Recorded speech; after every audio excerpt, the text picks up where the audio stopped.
Hola, ¿cómo andan? Bueno, este es un tutorial para trabajar el texto La Escuela y la Igualdad de Dussel y Sutwell.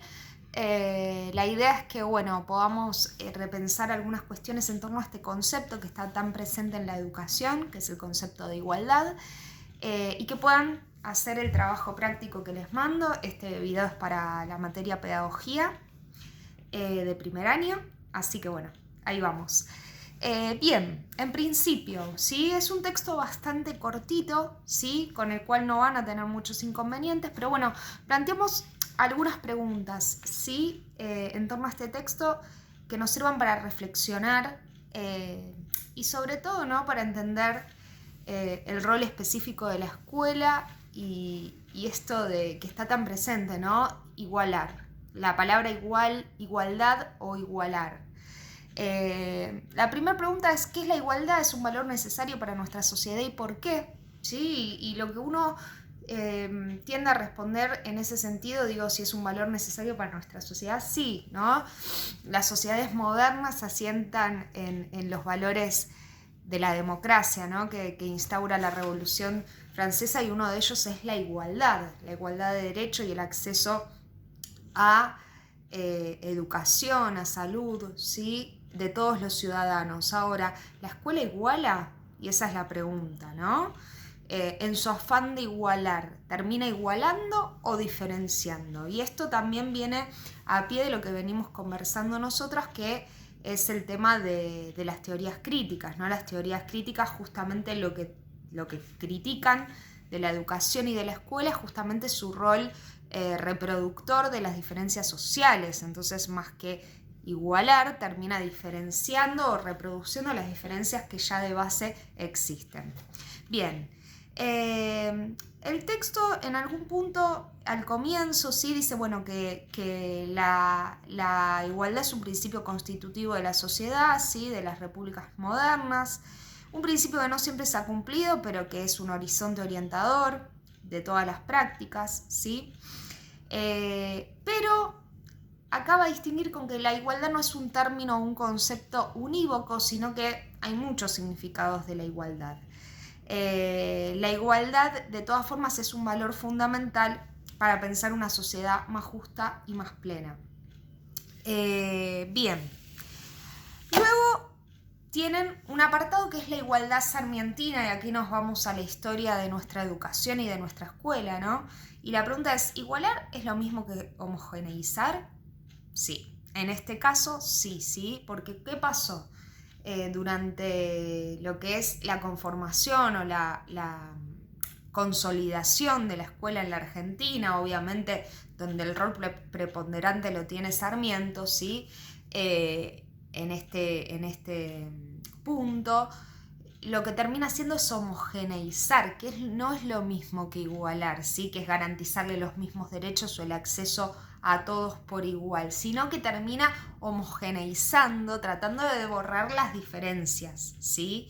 Y esto es un acto totalmente de violencia. Lo que pasa, bueno, es fruto de la época también, ¿no? Yo no lo quiero a Sarmiento, pero bueno, siempre hay que pensar a cada protagonista de la historia en su contexto, ¿no? Sin justificar, porque hay atrocidades, obviamente, pero es un hijo de la época. La escuela fue un medio importantísimo para conformar una ciudadanía letrada que se sintió parte de una comunidad inclusiva, plantea el texto, ¿no?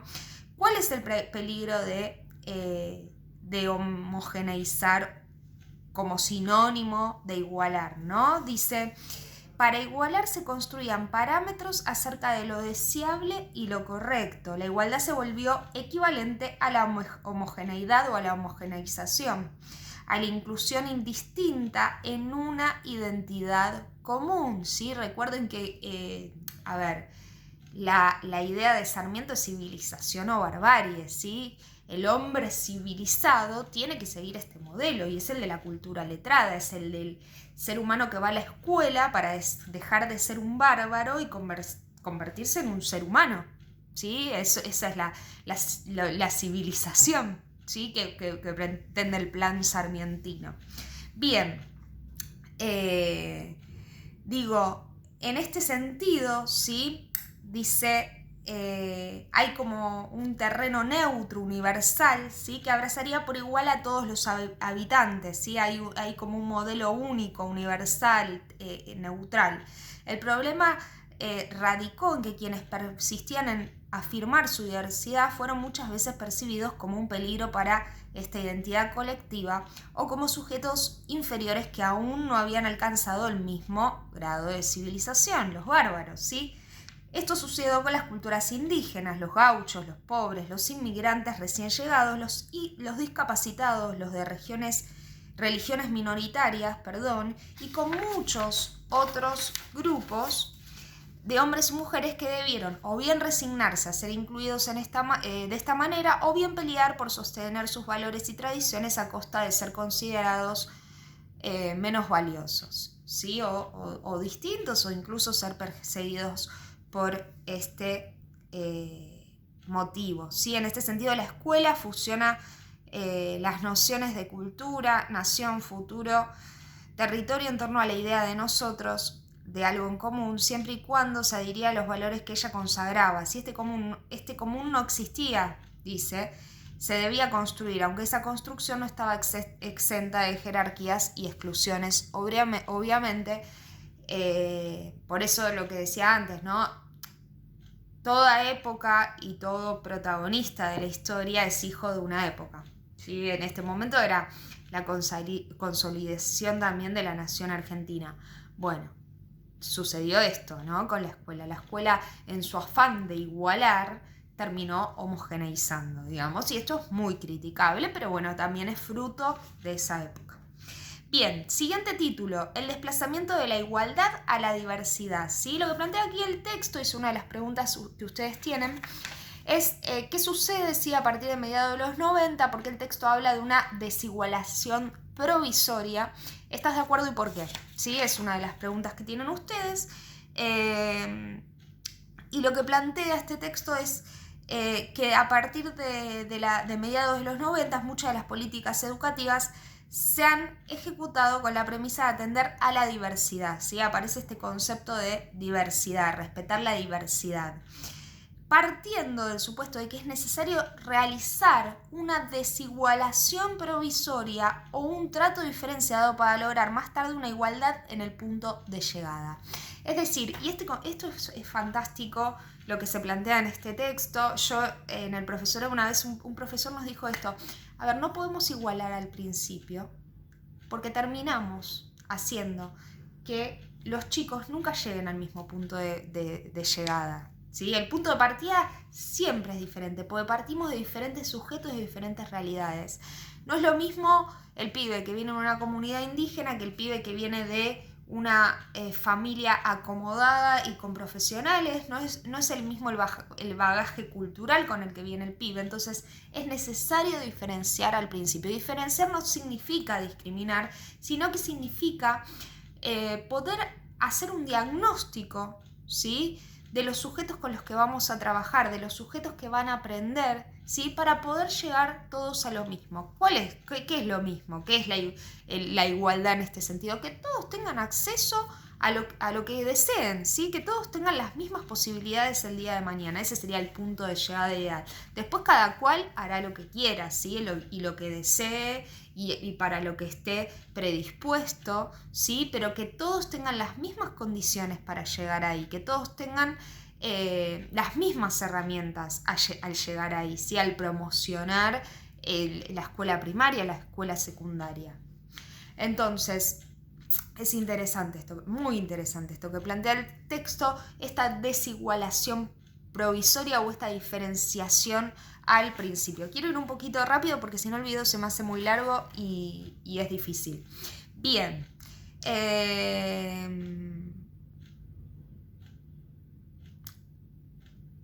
Vamos a continuar entonces. Yo una de las consignas es que ustedes expliquen el concepto de igualdad compleja, que significa que tiene que ver un poquito con esto que les digo, ¿sí? La igualdad debería empezar a pensarse como una igualdad compleja, como una igualdad que habilita y valora las diferencias que cada uno aporta como ser humano, sin por eso convalidar la desigualdad y la injusticia, ¿sí? ¿Cuál es el punto en que la diversidad se convierte en desigualdad? ¿Solo la pobreza es una diversidad injusta? ¿Qué pasa con la discriminación por género, etnia, religión o discapacidad? Sí, estas son algunas de las preguntas que surgen en torno a esto de hablar de una igualdad compleja, ¿sí? Hablar de una igualdad que asuma e incluya la diversidad, ¿sí? Es muy interesante lo que plantea el texto. Las invito a que lo lean y que también se hagan estas preguntas. Y digo, quizás cuando ustedes expliquen con sus palabras, una de las maneras de explicar también son las preguntas que puedan surgir y la reflexión que pueda surgir en torno a este tema. Y algo que se me venía cuando leía estas preguntas, ¿sí? Es... ahora se me fue. Bueno, porque les quería hablar de algo, pero bueno, se me fue ahora en este momento, no importa. Igualdad, diversidad y fracaso escolar. Una de las cuestiones que hacen a la desigualdad sí es el fracaso escolar. No todos llegan al mismo punto de llegada, decíamos.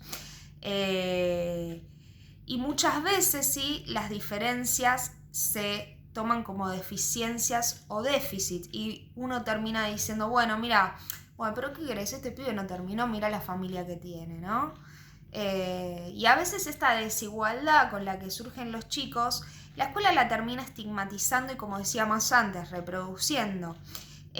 Pareciera que hay algunos, ¿sí?, que nunca van a llegar a ser como los otros, porque la escuela, ¿sí?, termina por no poder suplir, ¿sí?, con esas falencias o diferencias al principio. Y lo que plantea el texto, ¿no?, es que la escuela no es el lugar, ¿sí?, o el rol específico de la escuela, no es el lugar donde poder de alguna manera tapar, ¿no?, esta diferenciación o esta desigualdad. Dice, quizás una manera de recuperar la especificidad, algunos límites sobre lo que puede hacer la escuela y discutir más y mejor cómo lo hace y cómo organiza y reparte las otras tareas vinculadas al bienestar de los alumnos. La pregunta es, ¿qué es lo específico de la escuela, ¿no? La escuela puede tapar estos baches que en realidad tienen que ver más con políticas públicas, es decir, la desigualdad social y económica, ¿sí? Lo vemos hoy, chicas, con el tema de la pandemia, el acceso, y una de las cosas que ustedes compartieron, el acceso a, por ejemplo, a los medios tecnológicos, el acceso a internet, ¿sí?, que los chicos pueden tener. Obviamente que hay una desigualdad tremenda, ¿sí? Una desigualdad tremenda. Entonces, ¿es la escuela la que debe de alguna manera equilibrar esto o hacer una sociedad más justa en ese sentido? No, ¿sí? No es la función específica de la escuela. La escuela está para formar, debe ser el Estado el que garantice esto. Es mi punto de vista y bueno, de estos autores también. Y digo, a ver, es un punto de vista también bastante democrático, ¿sí?, pensándolo bien. Digamos, se puede poner un montón de cuestiones ideológicas y políticas en discusión, pero el tema de que en este contexto de emergencia sanitaria el Estado argentino haya declarado como servicios esenciales, internet, telefonía, ¿sí? O sea, está re bien, o sea, como una empresa que gana millones y millones por mes va a subir sus tarifas en plena emergencia sanitaria cuando se sabe que muchos estudiantes de todos los niveles, incluidas ustedes, utilizan sus teléfonos celulares para poder conectarse a una clase o poder entregar las tareas que se les proponen desde las instituciones educativas. Es una locura tremenda. Entonces, esto es muy discutible y sé que va a generar quizás polémica, pero digo, es recontra para pensarlo, ¿no? ¿Cuál es el rol específico de la escuela? ¿La escuela puede tapar estos agujeros? No, definitivamente no, ¿sí? Es el rol también de un Estado presente que empieza a generar, ¿sí?, también las mismas posibilidades para todos. La igualdad también parte del Estado, ¿sí? Bien, la igualdad como punto de partida, condiciones para la escuela, ¿sí? Y aquí ya vamos a la conclusión, pero leo el medio lento porque está medio clarita la fotocopia. ¿Cuáles son las condiciones para el éxito o fracaso escolar? ¿De qué dependen, sí? Porque acá dice, para el éxito no es una propiedad exclusiva, el éxito o el fracaso escolar no es una propiedad exclusiva de la escuela, que es lo que estábamos charlando, ni de los sujetos que aprenden, ¿sí? Es un efecto de la relación de las características subjetivas y la historia, ¿sí?, de la persona junto a las propiedades de la situación que permite que esas se desplieguen, que haya sujetos que puedan educarse, depende de lo que hagamos con ellos en la escuela y lo que haga también, no solo lo que haga la familia o la sociedad, depende de cómo los recibamos y los alojemos en una institución que los considere iguales, con iguales derechos a ser educados y a aprender, lo cual no quiere decir abolir la asimetría y la relación pedagógica. Tiene que haber un docente con una voluntad y un deseo y un saber que transmitir, pero esa transmisión debe ser como un acto de institución de la igualdad actual efectiva y no como la promesa de que alguna vez aquel que tenemos enfrente se convertirá en igual. Pensar niños y adolescentes en un lugar de iguales no significa considerarlos iguales porque están inmersos en la misma intemperie que a veces sentimos, nos horizontalizan el desamparo y la desprotección, sino porque es un lugar de pares en esta sociedad más justa que queremos. Y es re linda esta imagen o esto de renovar. La tarea de la escuela es renovar el mundo en común y la tarea de todos los hombres es renovar el mundo en común que queremos para todos. Pero, ¿cuáles son las condiciones? Volvemos a la pregunta anterior. ¿Cuáles son las condiciones para el éxito o fracaso escolar y de qué dependen? Digamos, no depende enteramente ni del sujeto ni de la escuela. Y acá vamos a un apéndice que vamos a abrir en esta clase, que es el tema de la meritocracia, ¿no? Y entender que el éxito o fracaso escolar y el éxito o el fracaso en la vida en general no dependen solamente del sujeto, ¿sí? Y vamos a analizar dos recursos, ¿sí? Por un lado, una historieta noruega que está muy buena, que se las voy a enviar en el trabajo, y por otro, una charla TED de una argentina que se llama Mayra Arena, que es socióloga, y que en esta charla ella se titula ¿Qué tienen los pobres en la cabeza? Y ella habla un poco de que los pobres terminan, ella proviene de un barrio, de una villa, y fue muy pobre a nivel económico de chiquita, y cuenta justamente esta desigualdad, ¿no?, que hay, y que esta desigualdad no solamente es material, sino simbólica también.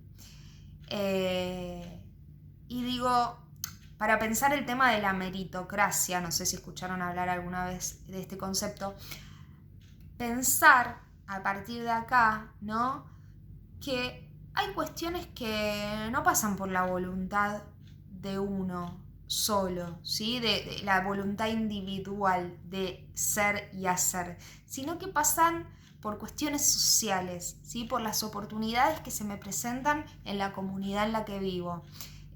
No todos tienen la posibilidad de acceder a una casa propia, claramente. No todos tienen la posibilidad de acceder a una carrera terciaria o universitaria.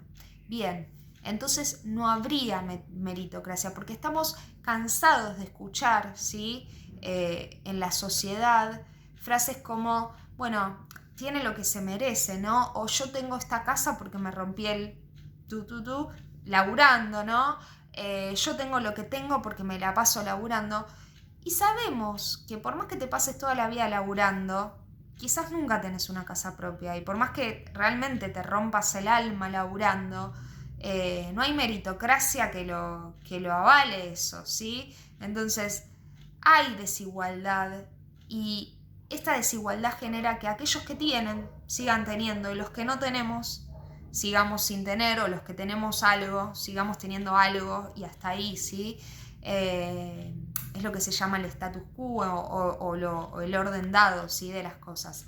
Así que bueno, Este es el trabajo número 6 de pedagogía. Espero haber sido clara, porque es bastante, o sea, el texto es cortito, pero es como mucha información y mucho para reflexionar.